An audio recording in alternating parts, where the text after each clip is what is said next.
Milwaukee released the second generation of their popular M18 Cordless Circular Saw in July of 2018 this year, a follow-up to the popular Gen 1 model first announced back in 2014. So the new Gen 2 is here, complete with a number of upgrades. What upgrades? Well, we're going to show you today as we take an inside look with the help of three pros: Foreman AJ Delancey, design builder Steve Gohring, and tool expert Chris Cousins. All three get hands-on with both the Gen 1 and Gen 2 models. Let's see what they had to say about the latest edition. Milwaukee's Gen 2 M18 Circular Saw weighs in at 12 pounds. That's a full 4.5 pounds heavier than the Gen 1 model. They've upped the power, increasing the RPMs from 5,000 to 5,800, and added a new dust collection port and an electric brake.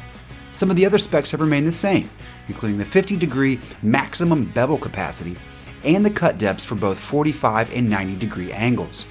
So with a 4.5 pound weight gain, mostly from the larger motor, as well as the addition of the larger 12 amp hour battery, we expect this saw to have a big increase in power and performance. We gave them to AJ Delancey of AD Enterprises, who used them for a week to cut lumber for framing the roof at his job site. When we stopped by to get his feedback, AJ talked about the power increase before demonstrating it to us on some 2x8 lumber. First, he ripped an 8-foot cut with the Gen 1 saw using the previous 9 amp hour battery.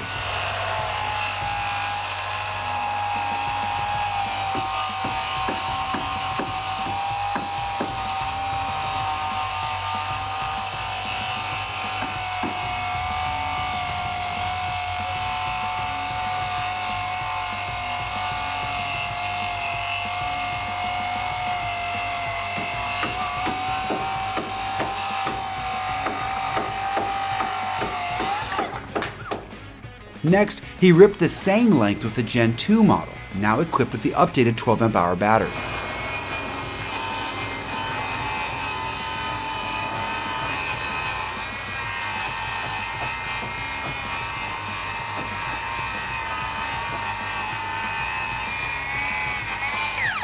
You can see and hear the increase in performance on the Gen 2.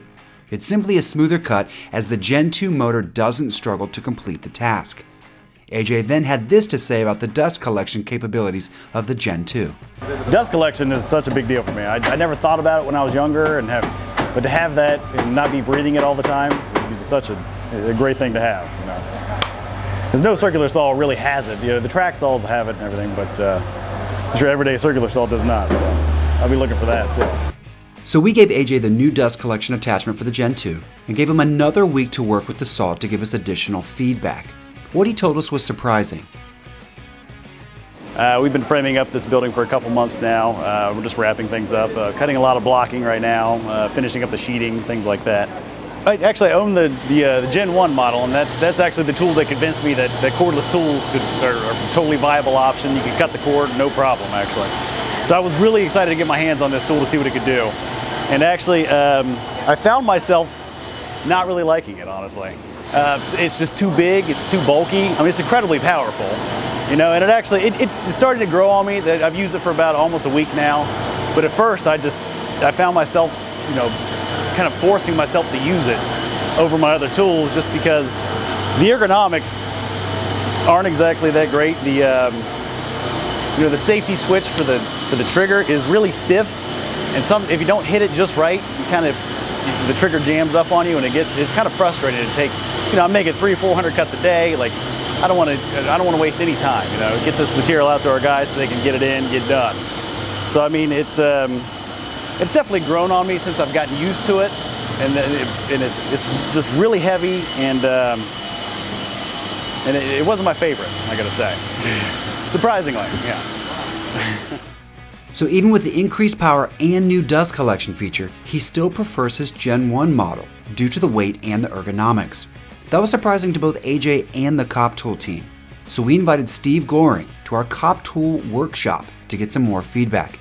Steve's a design builder with more than 40 years of commercial construction experience in Central Ohio, as well as a self-proclaimed DeWalt guy. We gave him both Gen 1 and Gen 2 saws, complete with 12 amp hour batteries and Diablo Demo Demon blades. First, he made 8-foot cuts on double-stacked plywood with the Gen 1 saw. Here's what he thought about the Gen 1. It feels good. The only thing is, myself, feels more solid. I'll give it that. It has more of a, maybe it's the weight. It feels a little heavier than, you know, my DeWalt, let's put it that way. But cutting power-wise, man, sweet, yeah, damn good power, daggone good power. So, no, I'm very impressed. Next, Steve repeated the process with the Gen 2, this time with a Makita HEPA vac attached to the dust collection port. Here's what Steve thought about the Gen 2 in comparison to the Gen 1. The thing that I noticed about it is probably the weight. It's not terrible, you know, because the weight I think would help you to hold your line when you're cutting. So, but yes, it does have the weight. The one thing I really liked, I was impressed with, the brake on it. It has a great braking system. So I was impressed with that. I like that. So I like the braking system. I love the plate. Oh yeah. You got, see this right here? That is structural. In other words, if it was just a steel flat plate, there's more apt to be when guys drop it at the site. This ends up bending, which then once the plate's gone, the saw's gone, you know? But this here is structural, it's thicker than most saws. It's got this construction in here, stiffeners. I love the plate on this. So I love the plate, and this here is good for in my shop. You know, if we're doing shop work, I wouldn't use it outside or on the construction site. But if I'm working in the shop, this is the way to go. So Steve noted the weight increase with the Gen 2 as well, but he's impressed with the overall construction, performance, electric brake, and the dust collection. What we've learned is that if having a solid, lightweight circular saw is what you want, you may want to grab a Gen 1 model while they're still available. But if dust collection and power are high on your wish list, the Gen 2 is the model for you. So to wrap up our inside look at the Gen 1 and Gen 2 M18 circular saws, we took both models again to Chris Cousins, our power tool repairman at Ohio Power Tool. Chris opened up each model to show us the internal differences from Gen 1 to Gen 2, further demonstrating the larger motor and the updated electronics. Here's what we saw. All right, we're looking at our Gen 1 2731 and our Gen 2 2732. Basically last year's model and the new one. You can see a substantial increase in the size of the motor itself. We've gone larger with the beefier gear case, which you can't see, we kind of have it underneath there. The LED circuit has remained the same placement, which why change a good thing. I've noticed that they have moved a lot of their circuitry from the inside of the motor to the outside now, which instead of replacing that entire motor assembly, if something happens, now you can get your separate components.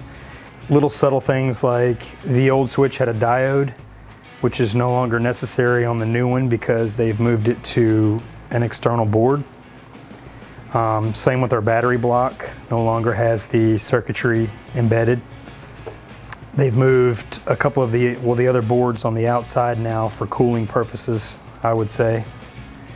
As far as the mechanics of the two saws, they've remained the same. I don't see any major size increase in anything other than the body. Thanks, Chris, and thanks also to AJ and Steve for sharing their insight and their expertise. That's going to do it for this inside look at the Gen 1 and Gen 2 Milwaukee M18 Circular Saws. Be sure you click subscribe now so you don't miss any of our upcoming videos, and leave us a comment below to let us know what you'd like to get an inside look at next. Thanks for watching. We'll see you next time.